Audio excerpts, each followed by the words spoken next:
का हाल बा भाई लोग, आप सबके बता दी कि एगो खेसारी लाल के टीजर रिलीज होइल जौना के नाम बाटे धनी हो तोहार धन। जौन गाना खेसारी लाल यादव और शिल्पी राज के आवाज में सुने के मिली और ये गाना के राइटर बड़न कृष्णा बेदर्दी, जेकर गाना ढेर दिन पर सुने के मिली और म्यूजिक से सजैले बने रोशन सिंह। और आप सबके बता दी कि सपना चौहान फिर से अपना पुराना अंदाज में कॉम बैक कैले बाड़ी, जेकर जलवा देख के लोग कहेला वाह क्या सीन है, वाह क्या सीन है।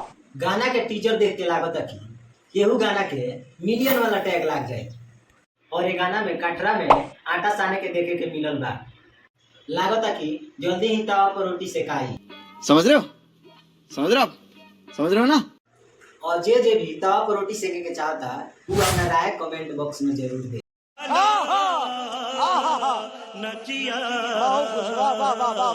अगर हमारा चैनल पर नया बने तो जल्दी हमारे चैनल के सब्सक्राइब करिए और बेल आइकन दबाई ताकि हमारे वीडियो सबसे पहले लोगों लगे पहुंचे।